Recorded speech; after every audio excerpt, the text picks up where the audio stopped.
గాంధీ సరోవర్ పేరుతోటి మూసీ పరివాహక ప్రజలను ప్రభుత్వం బేభ్రాంతులకు గురిచేస్తుందని ఎమ్మెల్సీ అంజిరెడ్డి అన్నారు. మూసీ కోసం బీజేపీ భరోసా పేరుతోటి రాష్ట్ర అధ్యక్షుడు రామచంద్రరావు ఆధ్వర్యంలో ఈరోజు మూసీ యాత్ర చేపట్టామని అంజిరెడ్డి తెలిపారు. గతంలో కాంగ్రెస్ ప్రభుత్వమే వీరి లేఅవుట్లకు ఇండ్లకు పర్మిషన్ ఇచ్చిందని అంజిరెడ్డి గుర్తు చేశారు.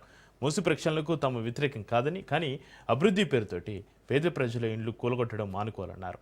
వర్టికల్గా మూసీ నదిని ఎస్టీపీలు ఏర్పాటు చేసి అభివృద్ధి చేసుకోవచ్చని అన్నారు. మూసీ బాధితులకు అన్ని విధాలుగా బీజేపీ అండగా ఉంటుందని చెబుతున్న ఎమ్మెల్సీ అంజిరెడ్డితోటి మా ప్రతినిధి రాజు ఫేస్ టు ఫేస్. సంబంధించి మూసీ భూ నిర్వాసితులకు సంబంధించి ఈరోజు బీజేపీ భరోసా యాత్ర పేరుతో ఈరోజు యాత్ర చేపట్టడం జరిగింది. దీనికి సంబంధించి ఇక్కడ విఘ్నేశ్వర కాలనీకి వచ్చి ఇక్కడ స్థానికులతో ముఖాముఖి బీజేపీ నాయకులు నిర్వహించడం జరిగింది. మనతో మాట్లాడేందుకు ఎమ్మెల్సీ అంజిరెడ్డి గారు ఉన్నారు. ఆయన అడిగి తెలుసుకుందాం. సార్ చెప్పండి, రాష్ట్ర ప్రభుత్వం ఈ ప్రాజెక్టుకు సంబంధించి ముందుకు వెళ్తా ఉంది. ఇక్కడ ఉన్నటువంటి స్థానికులతో మాట్లాడడం జరిగింది. వీళ్ళు ఏమంటా ఉన్నారు, మీరు ఏం డిమాండ్ చేస్తూ ఉన్నారు?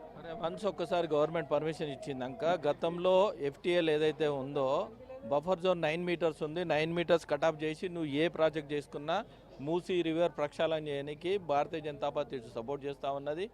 నివారణ ఏదైతే ఉందో అది నివారణ చేపట్టండి. ఎస్టీపీ ఏదైతే సివరేజ్ వాటర్ ఎక్కడైతే వస్తుందో అక్కడ అరికట్టి దాన్ని ట్రీట్మెంట్ ప్లాంట్ చేసి ఇది వర్టికల్గా ఏదైనా రిటర్నింగ్ వాల్ కట్టుకొని దాన్ని ప్రపోజల్ చేసి ఎఫ్లెంట్ ట్రీట్మెంట్ ప్లాంట్స్ ఏవైతే ఉన్నాయో అవి మీ ప్రపోజల్ చేసి చేయాలి. ఇంకొకటి ఏంటంటే ఈ కాలనీ ఏదైతే ఉందో అఫీషియల్ లేఅవుట్ భార్యాభర్తలు కలిసి లోన్ తీసుకున్నారు. వన్స్ ఒకసారి తెలంగాణ లోన్ తీసుకున్న తర్వాత నోబడీ కెన్ టచ్.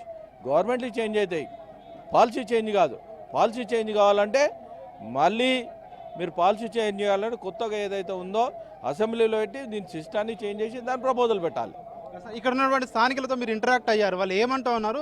మీరు ప్రత్యక్షంగా వచ్చి చూసారు కదా, వాళ్ళ ఏం చెప్తా ఉన్నారు? ప్రతి ఒక్కరు ఒకటే చెప్తా ఉన్నారు, మా ఇల్లు మాకు కావాలి, మేము ఇక్కడ ఇల్లు కొనుక్కున్నాం, పక్కనే 150 కోట్లు పోతా ఉన్నది, మేము ఇల్లు కట్టుకోవాలని కట్టుకోలేని పరిస్థితి.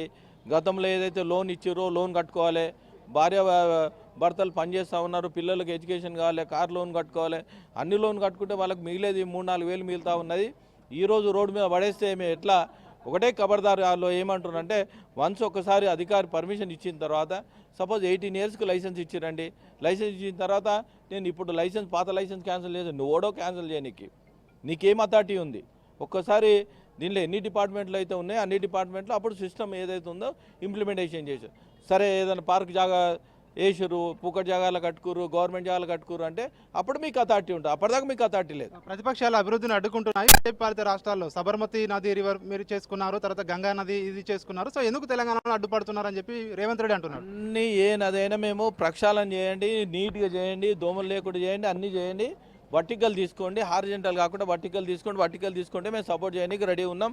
విఘ్నేశ్వర్ కాలనీకి ఏదైతే ఉందో వాళ్ళందరికీ భారతీయ జనతా పార్టీ రథ సారథి ఏదైతే ఉందో వాళ్ళ ఆధ్వర్యంలో మేము సపోర్ట్ చేయడానికి రెడీ ఉంటాం. ఇప్పుడు ఏడికంటే నెక్స్ట్ ఇది ఎమ్మెల్సీ అంజిరెడ్డి చెప్తా ఉన్నారు. ఖచ్చితంగా ఈ నిర్వాసితులకు సంబంధించి ఎంతవరకైనా ముందుకు వెళ్తాం, బీజేపీ పార్టీ తరఫున ఖచ్చితంగా మేము అండగా ఉంటామని చెప్పి ఎమ్మెల్సీ అంజిరెడ్డి చెప్తున్న పరిస్థితి కనిపిస్తూ ఉంది. కెమెరా పర్సన్ భరత్, రాజు న్యూస్.